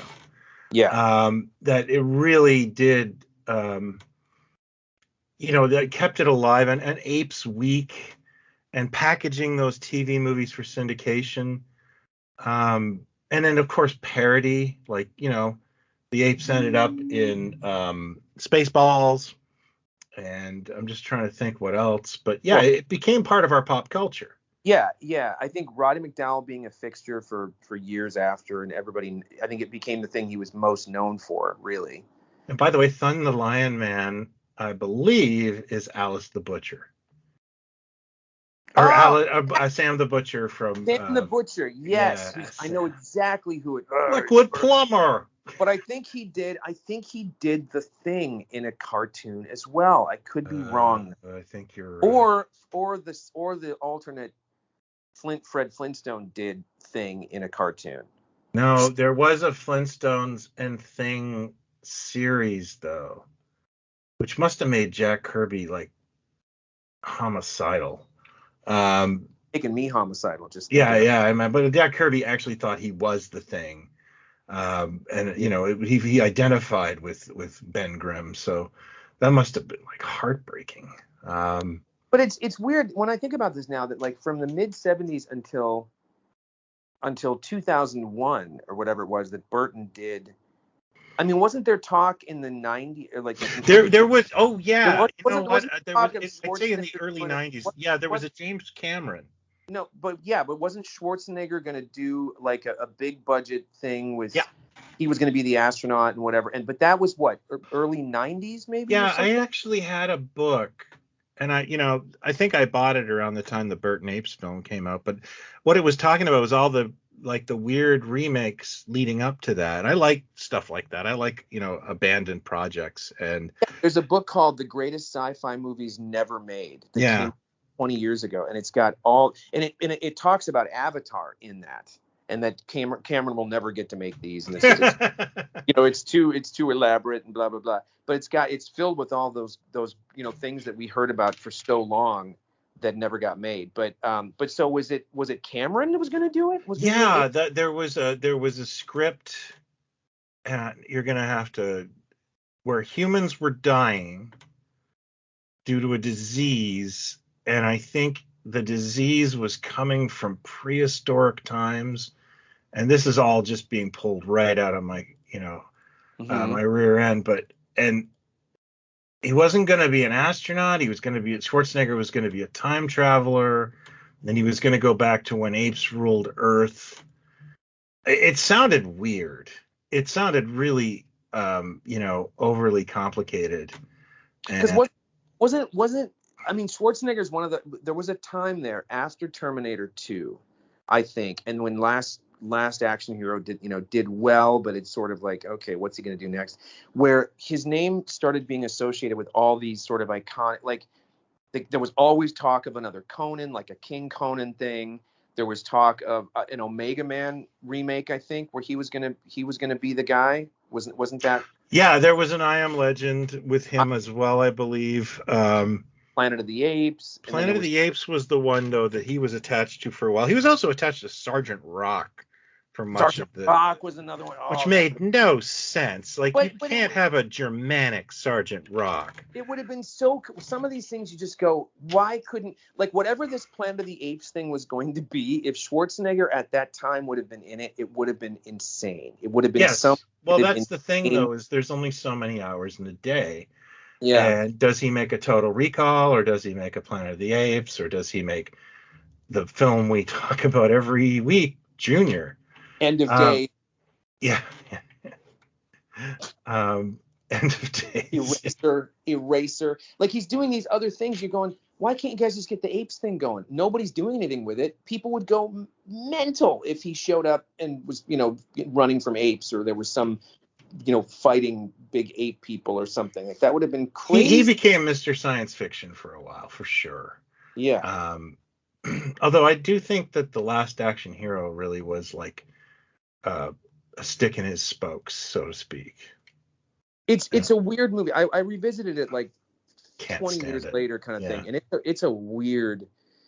It's weird. It's really meta before meta was a thing. Oh yeah, it's cringy. In fact, I'll tell you right now, I did this we were at a drive-in watching it, and we got about probably like 40 minutes into it, and what we did, there was 3 screens at this drive-in. We just like drove to the other screen. And I don't even know what we watched, but probably Boomerang or something like that. We just couldn't sit through it anymore. Yeah, it's a weird footnote of like all the, and I think it's McTiernan too, right? Didn't John McTiernan direct it? It's just a celebration of excess. Yeah, like it was setting out to poke holes in it, but it just was bigger and sillier, and it's also one of those things that. There are people that love that movie, that like think it's this forgotten gem of the 90s or something.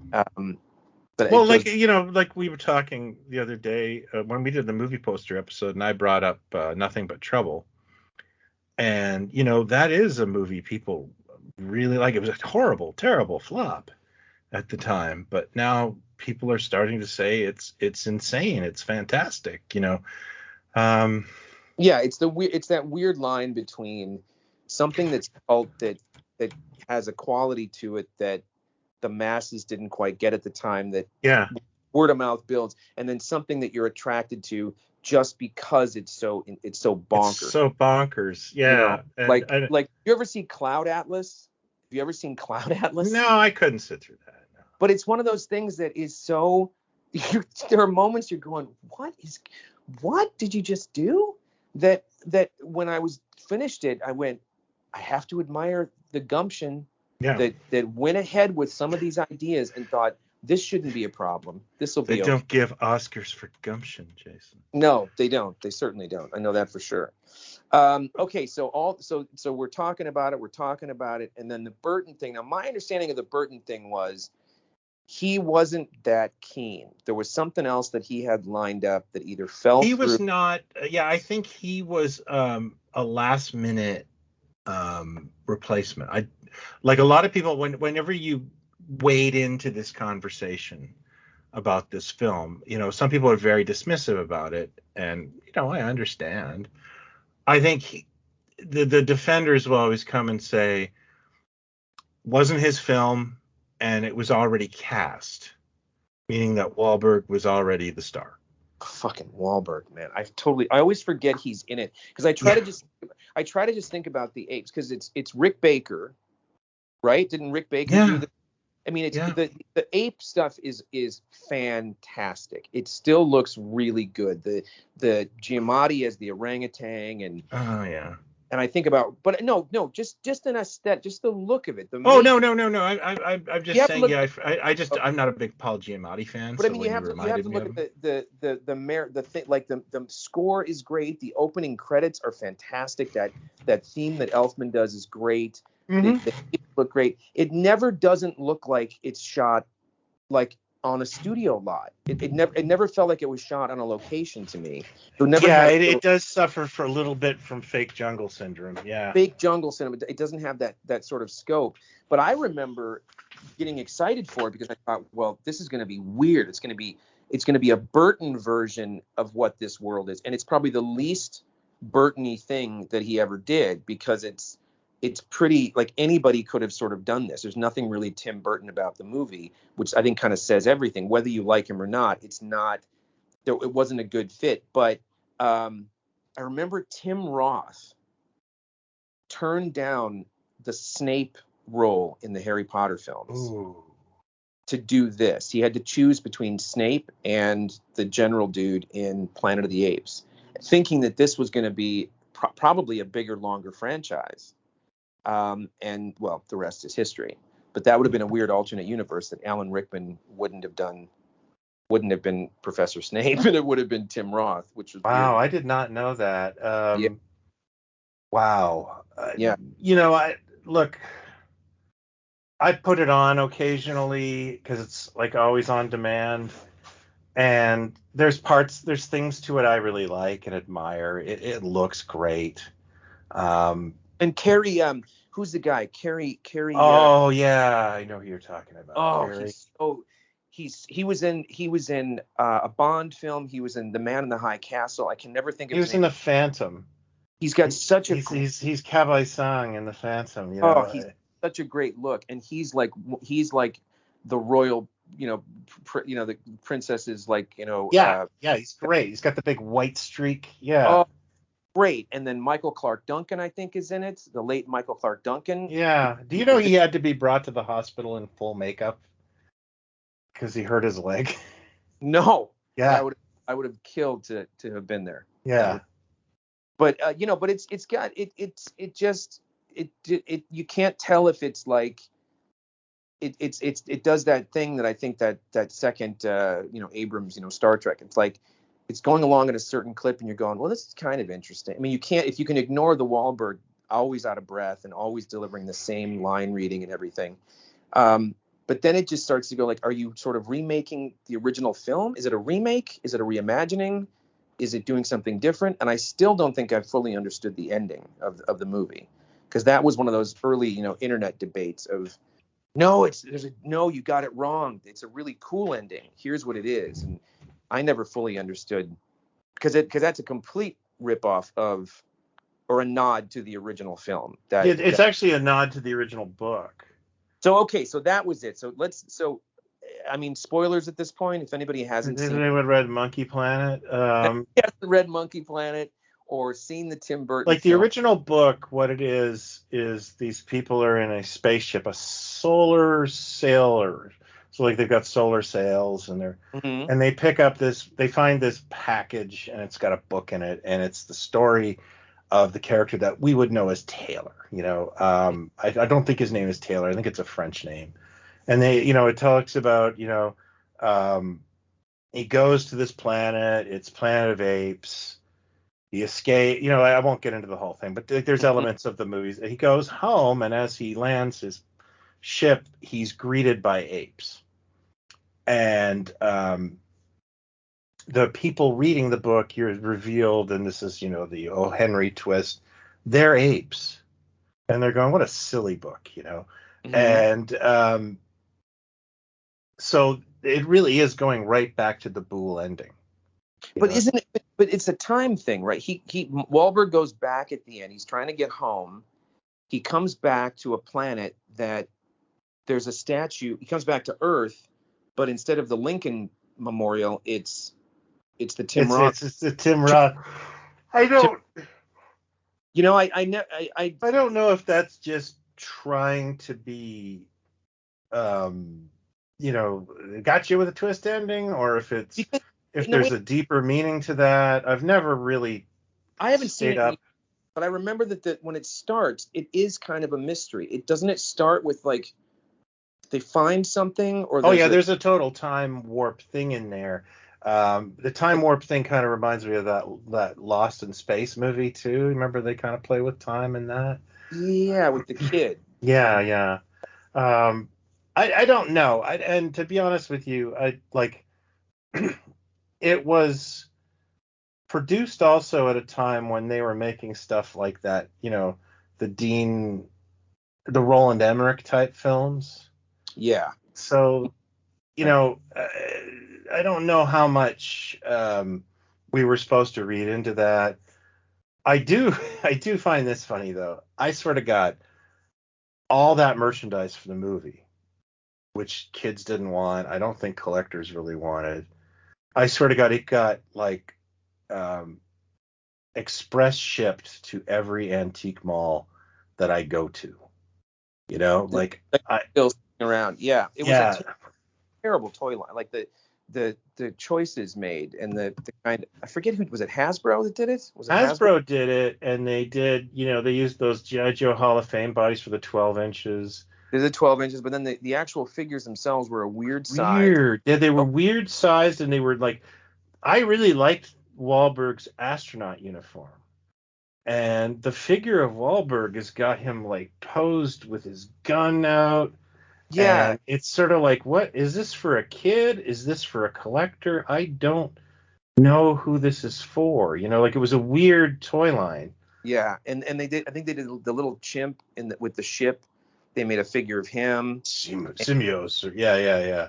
But I mean, it just was a, But then I think right after that they got the license for the original films as well. Yeah, I was actually that's the one thing that I'll never begrudge any kind of remake or anything like that, is it always does get you like fun stuff from the original. And Hasbro made some 12-inch like I think I bought the 12-inch Taylor when it came out. That was the first time you got a Taylor figure, and they made some. I don't really even like the figures Hasbro put out, but then you had Medicom and Sideshow and all these different companies making Apes toys, and we're like leading up to the fact that now you've got 3 companies making Apes figures. I've got Mego, I've got new Mego Apes figures, Super 7, and Mezco is making like that 6-inch stuff as well. I don't know if they're going to continue onward with it, but there's been some really cool merchandise. Mean the 112 things? Yeah, I bought the Zayas. I sold it to a friend, but because I just can't get my mind around those 112 things. I can't. You know what? I bought it because at the time no one was doing Apes, and then Mego launched the Apes line like right after I got it, and I was like, well, I'm going to concentrate on Mego. I mean, I can get 4 figures for the same price as this, But like Hasbro did. I remember they did like a great little Cornelius that came with a scroll and like a little paper airplane, Yeah. Limited articulation, but you're going, oh my God, this is the closest we get to like an action figure sort of and you got all the stuff on DVD again, and there was other merchandise. It started a renaissance of ape stuff, and I was happy. You got books on the subject, and my son thinks one of the funniest Planet of the Apes memories for him is my mom bought me this huge Planet of the Apes books about 5 years ago for Christmas, because what else? She knows I like Planet of the Apes, so she bought me this. And it was Christmas Eve, and my dad was just like transfixed in it. And it was like weird that my dad was so into it, because he's not really that big into science fiction and stuff. And my son comes up to me and says, Grandpa's like really into that Planet of the Apes book. And I'm like, yeah, I'm worried he's going to find out it was Earth, and we just had a laugh about it. My son still brings that up, like. Did he ever find out? Yeah, he said, "Damn you all to hell," and then it ruined Christmas. And you ruined the film. Yeah. So that hits in. I think that was 2001. I think that Burton movie. Yeah. So then the first Reeves movie was 2008 or 9, was it? maybe. Oh, wow. Was it that long ago? I remember hearing it was originally going to be called Caesar Yes, that's right. and reading about it and reading about it. And then I loved Rise. Yeah. I own it on Blu-ray and I never watch it. They're great. Uh, They're great, and Circus is wonderful, and it's an interesting. It actually goes somewhere. It's an interesting arc. It's an interesting way to reinvent this thing. And when you get to the third one and the virus thing pops up, you go, oh, this is smart. Like this is really real good. I found the third one a little long in the tooth. Yeah, I I loved it, you I know. thought it was probably the best blending of everything, and Harrelson Yeah. was great. He was a huge asset for that thing, and Steve Zahn. I mean, the Steve Zahn character, the little circus Yeah, monkey. Bad Monkey, wasn't he? Or Oh my Bad shit, Bad God! Ape? Yeah. Holy shit! Yeah, it's really His good. that whole thing with Steve Zahn is just brilliant, and it added some levity. But they're hard to watch because I They don't like. tug at the heartstrings, they Yeah, challenge you. It's not quite escapist entertainment. no, no, And it's not. that's where I was going with this is I think the Reeves films are excellent, but they're not fun.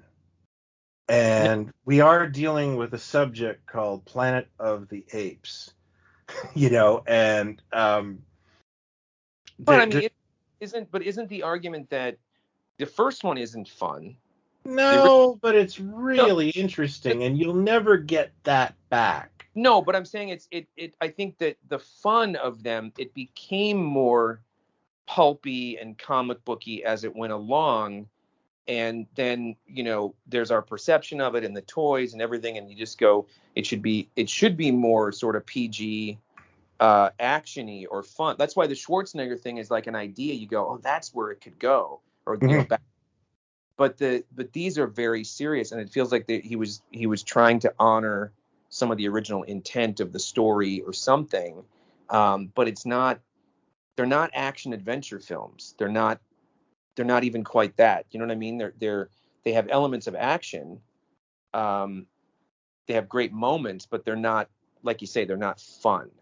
Yeah, I think, like, honest to God, I was sitting in the theater watching the Reeves films, and I was a kid. I was a kid in heaven every time those came out, because I'm an adult watching a credible idea about how to make these relevant and interesting, and you've got a young audience watching these, and there's little nods for me, but like I do really like and appreciate them, but yeah, I don't ever pop them on. No, they're hard. I mean, I remember being in the audience for the first one, Yeah.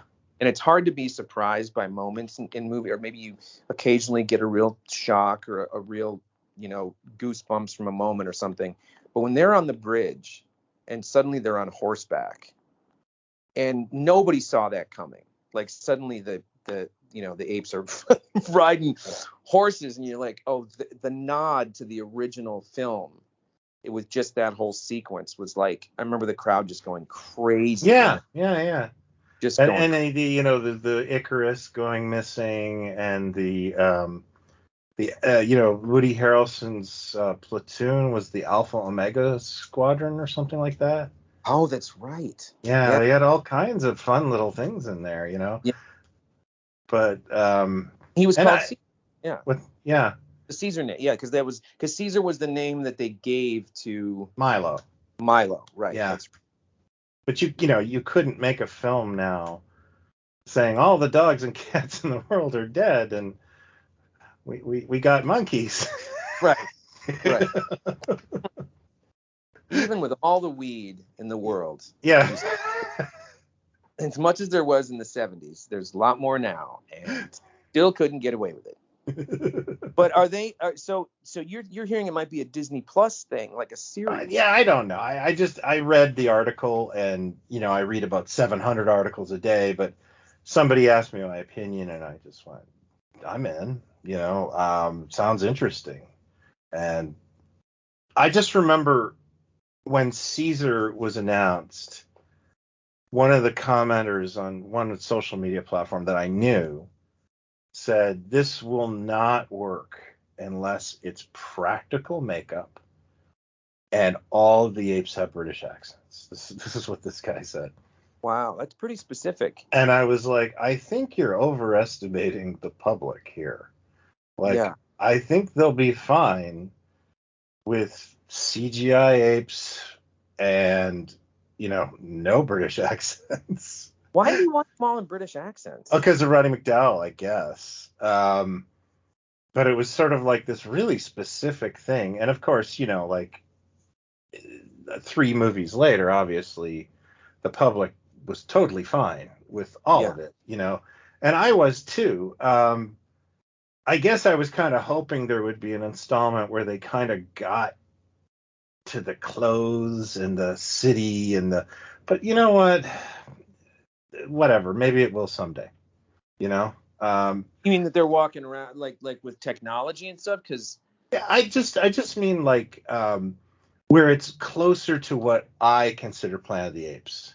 Right. But I'm very like you. I think you and I are both this way. It's like, I don't like this Batman. Well, I'll just wait for the next Batman. I might like that one.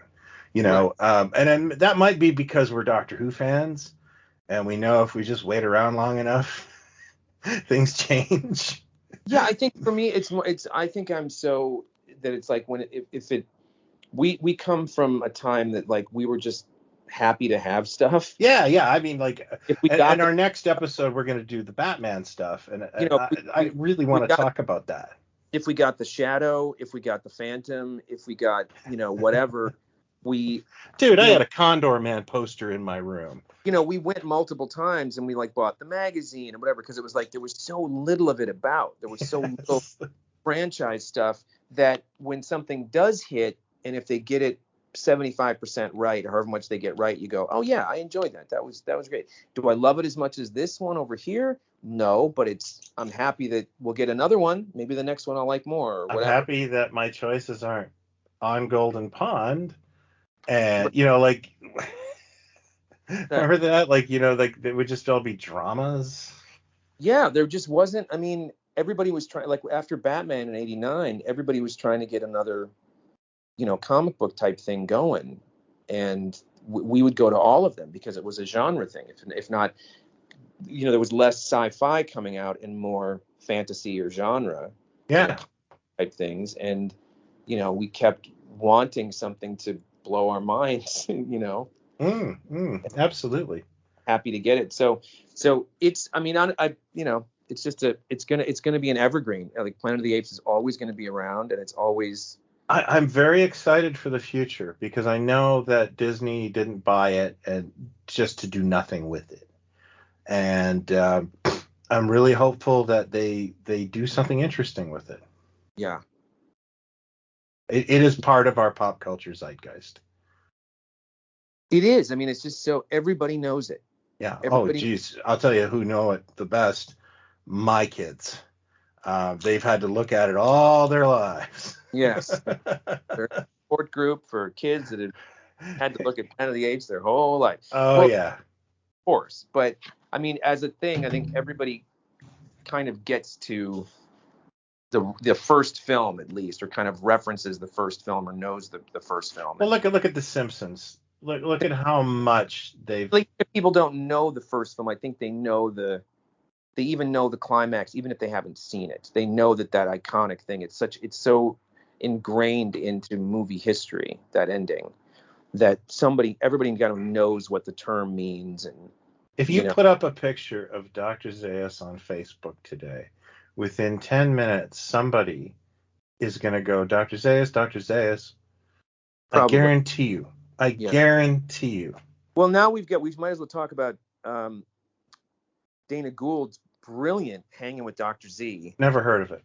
Show that he does, which is just goofy, but it is so meta and nothing to do with Planet of the Apes, really, other than him in this brilliant makeup and brilliant costume, and just acting like he's He's he basically turned Walk- Dr. Zaius into, a like a Hollywood veteran. yeah. And The conceit is that Dr. Z is who you see in this talk show, and that he was going up for certain parts, or after he did the Apes films, he did this, or he got turned down for the part in BJ and the Bear, and then he also had this life with, Liz Taylor and all these other people at different parties in the Playboy Mansion and everything, and he's still kicking, but he's got this talk show, and it's a very kind of throwback to the Carson, yeah, and it's and he also seems to be in league with that guy Chris Japan. I think he runs a thing called Fuxley, where they do all these kind of bizarre products. Yeah, all the products are Fuxley products on the and commercials. But it's super fun. If nobody's seen it, go to YouTube and start. Oh God, it's great. I just watched the Dave Foley one recently. Yeah, and the idea of Gould and Foley kind of mincing it up is also awesome, because they're both really, really good at it. Foley had a joke about making eye contact when he spoke to people, or when he's on dates or something. And just whatever the joke was, it had me laughing out loud. Yeah, no, it was really, really good. And Dave Foley is funnier off screen than he is on sometimes. Like he really is kind of just a naturally funny human being. But yeah, Dr. Z is another reason I think Planet of the Apes will never die. It's just, oh, pardon my phone. Yeah, it's just one of those things that just seems to keep coming back, and I love it. I think Gould used to live I think he bought Roddy McDowall's house. He did, yeah. He used to live in Roddy McDowall's house. And someone's got one of the statues, but like Frank Darabont has the, is it the log? No, I think Frank Darabont has the other one, the Caesar statue, if I'm not mistaken, from Roddy McDowall's house. Didn't originally Sammy Davis Jr. have the lawgiver statue? This is a story I've heard. Yes, okay. I've heard that story too. Yeah. And does Gould have one now? Does he have that one now? I don't know. Was it Rob Zombie who has it, or Gould? I'm not sure. I don't really keep up on these things because I can't afford them and I want them. I do know that the Alpha Omega bomb and the ship just like rotted away on the backlot of 20th Century Fox for many years. It's funny how many things just rot away on these studios. You don't have somewhere to put this stuff. There's not a room you could, or someone's garage couldn't put these things in it. Everything's always out back, and it's faded. Apparently, like you could, when you were in LA in the late 80s, early 90s, you could drive by Dean Jeffries' shop and it would just be like the Logan's Run cars. Oh yeah. And the what's that thing from Damnation Alley. Damnation Alley, yeah, that thing. They're just all sitting out there. Yeah, I would drive past it all the time. They're just sitting outside. But that was, you figure for studios got something. It's like, God, take care. What was the thing I just watched? It was a documentary about something that they dug up and had to rebuild or something. And well, there's like Bruce. No, I don't even think it was Bruce, because I think all the sharks were destroyed. Yeah, it was some kind of it was a boat, or it was a something that they had to kind of reconstruct for something. And I was like, where was this thing? Was it just like in somebody's yard all these years? Because it's all. Oh, I know what you're talking about. You're probably talking about the Nostromo. The Nostromo. Why would I be talking about the Nostromo? Because Bob Burns asked for it, and 20th Century Fox put it in his driveway. Maybe that's what I'm thinking of. And then he was trying to preserve it, but it was like, it was like a mobile home. Yeah. And he eventually got it into a storage unit, but it got destroyed. So a bunch of guys refurbished it, and he preserved it for a long time. And he saved it, but yeah, the Nostromo. I think you're thinking of the Nostromo. No, yeah, I know what I'm thinking of. Oh, the Ecto-1. Oh, wow. they found the Ecto-1 from the second film or something, and they were showing refurbishing it for the new film or something, and it was they didn't get specific about where it was, but it seemed like it was at the studio, and it just was in complete disrepair and falling apart and stuff, and you're like, isn't there something in the budget to keep track of this stuff, or like where the stuff goes, or just for Hollywood history? But hey, I think the Death Star was just found. The Death Star model was on some porch of some antique store. I can't remember. Yeah. I remember in the Jaws, one of the Jaws documentaries, that they were destroying the Orca. They were destroying the Quint's boat, even though but they had a couple of different models of it. But Spielberg wanted it, and I'm sorry, they used it for the Universal ride. Yeah. They used one of the boats they didn't use in the movie for the Universal ride, and then they stopped the ride, and they were destroying it. He was about to call them to say, "Hey, I'd like to get the boat." "Oh, sorry, Mr. Spielberg, it's in the wood chipper." And he's like, "What?" Yeah. He raised hell apparently, and he ended up getting a section of it or something, or the wheel, or I don't know what. But they just, I guess we're gonna chop it up. Like, why wouldn't you? You could sell it for charity and make a bunch. Why would you destroy it? Yeah. Something with it. Someone will buy it. Give the money to homeless penguins or something. I don't know. It's crazy. That's my talk. But well, there you go. Never let it be said that we don't eventually get to our part twos. That's right. And I think we should make 2022 where we get to more part twos. I agree. Yeah. We never finished our Emmanuel. No, and I want to get to the Monique Gabrielle one because that's my favorite. Yeah, so we should finish that one. And then I think that we're coming up, this is episode 99. We're coming up on episode 100, and we'll have a few little bells and whistles, I believe. But I think we've decided it'll probably be a free-for-all as well as most of these are, except this one really wasn't, because I got insecure right out of the gate when Brian told me that we rambled too much in episode 7. So I've tried to keep my mouth shut. But in the next one, we're going to, I believe, talk about Batman. Yeah, and we're going to be super drunk. Yeah. And wait, it's Carl Batman, the guy that lives next door. Carl Batman. Yeah, it's Batman. Yeah, it's Batman. Yeah. But we thought with the new film, interesting guy. Here we've hit Matt Reeves over. Yeah. Oh yeah, it's gonna be a double shot of Matt Reeves. Yeah. And then because the new film is coming out, but also we've never really done, front to back, a whole Batman thing from. No, we've talked about superhero movies. We talked about the summer of '89, but we've never just done a Batman movie episode, and that might be fun. Yeah. I think that'd be might end in tears. We don't know. Yeah, but it'll be interesting. Yeah. And certainly if there's anything else anybody wants discussed or mentioned or talked about or, I'll put it out in the Pod Stallions group. Maybe we can kind of just go through some stuff. Any thoughts for episode 100? Maybe we'll take some questions.